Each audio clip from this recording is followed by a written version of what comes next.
Hello guys and welcome back to another video. In today's video I'm going to be reviewing the 2025 Hyundai Kona SE trim. The SE trim is the base trim. There is 6 trims to choose on the 2025 Kona. But let me go ahead and review this 2025 Kona for you guys and show you all the features this one has.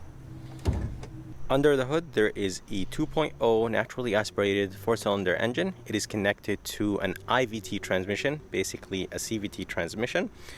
This engine produces 147 horsepower and 132 pound-feet of torque. And if you guys are interested in the MPGs, they are 27 in the city, 29 highway, and 28 combined. Here is the MSRP sticker of this 2025 Kona SE.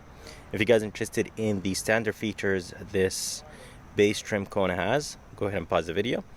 And the price with destination is $28,000. If you guys are curious about the color is called Neoteric Yellow. And it is very flashy. It does look pretty cool, but not a big fan of the fact that it's very flashy. For 2025, nothing was changed. They did change the trims a little bit. For 2024, there were 4 trims to choose from. There was the SE, SEL, N-Line, and Limited. But for 2025, there is 6 trims to choose from. There is the SE, SEL, SEL Convenience, N-Line S, N-Line, and the Limited. And for 24, the SEL Convenience was basically just a package on the SEL. Anyways, coming to the front of this Kona, I think it does look very good. It does look very futuristic, and it does actually stand out on the road. Right here in the front there is grille shutters. They actually open and close depending on if the engine needs air or not. There's a bottom grille. I really like this design right here, that gray trim. For the headlights, they are LED for the low beam and high beam, and for the turn signal indicators, they are halogen, which is fine for a base trim. There is a nice LED strip right here in the front. The Hyundai logo is nice and flush. Again guys, I'm not a big fan of this color. I think it's way too flashy, but it does stand out if you want something like that. Anyways, let's go ahead and move to the side and I'll show you the side view of this 25 Kona. Here is the side view of this 25 Kona. I think the side view looks pretty good, but I'm not a big fan of the thick plastic fenders. I think Hyundai could have done a little bit of a better job. I believe the higher trims, they have body matched, if I'm not mistaken. For the rims, they are very basic, but I think they look very good on this base trim. The size is 215, 60, 17, and I really like this line right here in the middle. There's another one right there too. There is no sunroof since this is the base trim, and yeah, overall I think the side view looks okay on this base trim. And for the ground clearance is 8.3 inches. Getting in and out of this SUV is extremely easy, and I love it. But let's go ahead and move to the back, and I'll show you the back view of this Kona.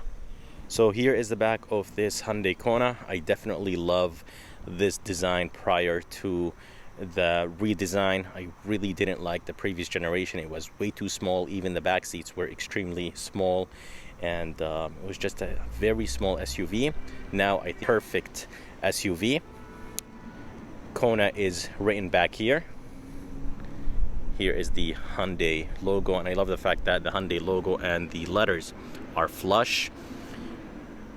H-Track badge is right here. You could get the Kona in front wheel drive or all-wheel drive.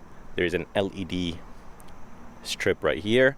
For the tail lights, nothing is LED back here, so the brake light, the turn signal indicators, and the reverse, they're all halogen. There is the backup camera right here, a wiper, and of course the third brake light is all the way up there. The bumper is very basic. It is finished in plastic. But yeah, I think overall this Kona looks pretty good, it being the base trim.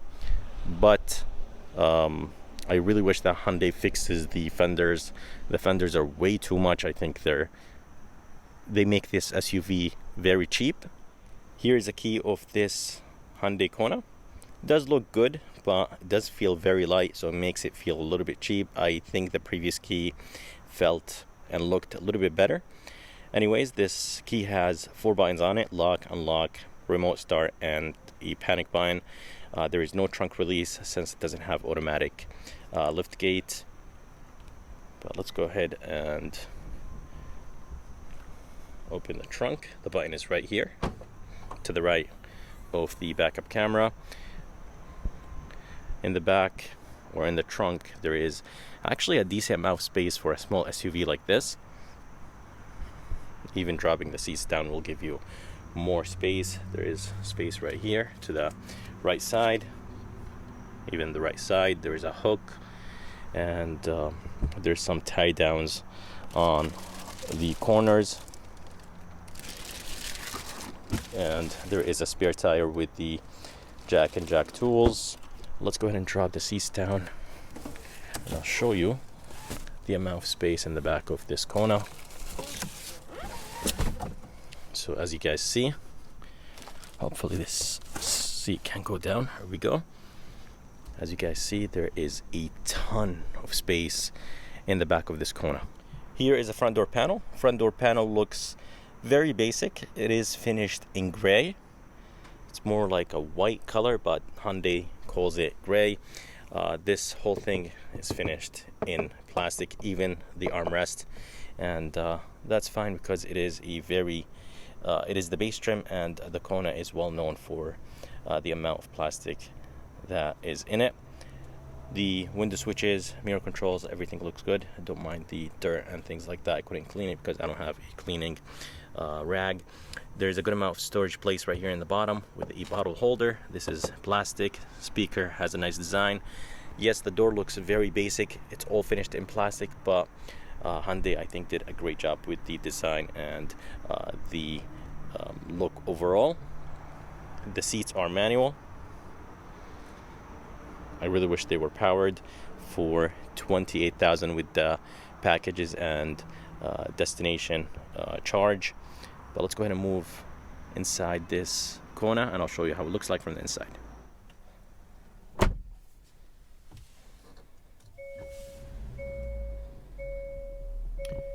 And just like that, this 2025 Hyundai Kona is on.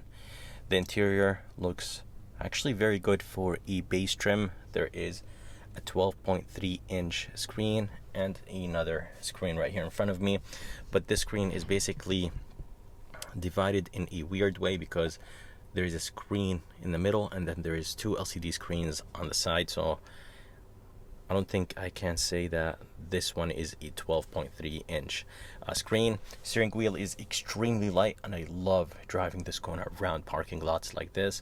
Very tight places, and yeah, overall I think Hyundai did a great job with the turning radius and the lightness of this steering wheel. Overall, I think design looks good.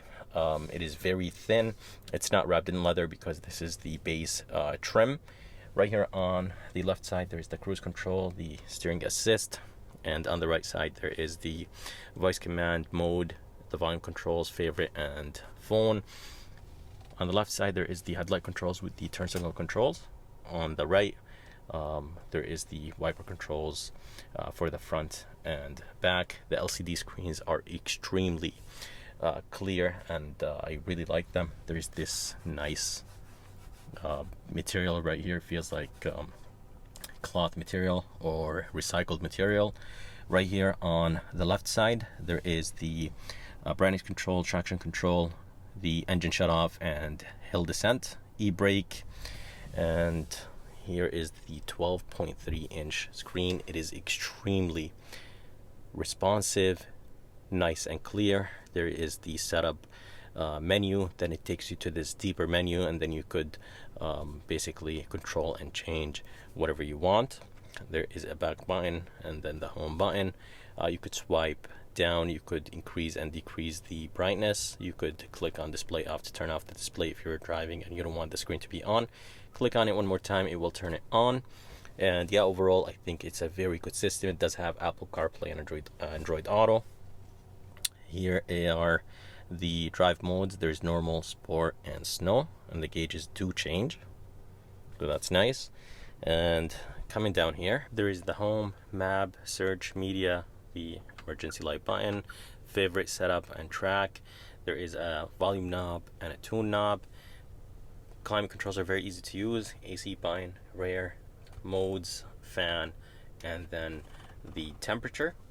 It doesn't have dual climate control, which is fine for a base trim, but for the price point, I really think that Hyundai should have added dual climate control, because this Kona does cost $28,000 with destination and few packages and options. There is 2 USB Type C's, and then there is a 12-volt right here. And here is the shifter that will control the IVT transmission. It does have plus and minus, so you could control your gears that way. A button to turn on the backup camera. Backup camera resolution is actually very good, and the screen is nice and big. There is brake hold, and right here there is the lock button, so all the wheels will spin at the same time to get you unstuck if you're in mud or snow. Drive mode, as I showed you, there's 3 drive modes. Cup holders are nice and big. There's storage places around, and opening the armrest, underneath there's like a ton of space with a removable tray. And this right here is nice and soft. It is finished in like a fake leather material. And right here there's a storage place. I really like the design overall. Let's go ahead and see the glove box. Glove box is nice and deep, and this material right here is that injected plastic molding. It is hard, but it does have a little bit of softness to it. And here is the rear view mirror, nice and big, and seeing out of the back is actually very good. It's not frameless, which is fine, and it's expected. Right here there is a button or a switch for the lights, SOS, blue link, and here is the visor. Visor is nice and thick. It is finished in plastic, which is completely fine, and the mirror is massive, which I really like. Here is a light, and yeah, overall I think the interior of this Kona looks good for it being a base trim. So here is the back door panel. Back door panel has the same design as the front, and everything is plastic. And that's expected because the front door panel is all finished in plastic. Here is the door handle. Does have a nice solid feel to it. For the back seats are extremely comfortable. Sitting back here is very good. Unlike the previous generation Kona, there is a ton of space. The seats are comfortable. The armrest is nice and soft. 2 cup holders, good amount of headroom, and down here there is no air vents, but there is 2 USB Type C chargers, which is very good for the people that are going to be sitting back here. There's a storage place next to it. And yeah, overall I think the back of this Kona is nice and big. But here is the front of this 2025 Hyundai Kona. I hope you guys enjoyed this review of this 2025 Hyundai Kona SE. Again guys, this is the base trim, and I think it does look very good. And of course it does come in front wheel drive or all wheel drive, and it really depends on where you live. And if you guys are around, make sure to come and see Nick here at Hyundai of Milford. And if you guys are interested in seeing more videos like this, please like and subscribe, because it does help a lot. And as always, I'll see you next time.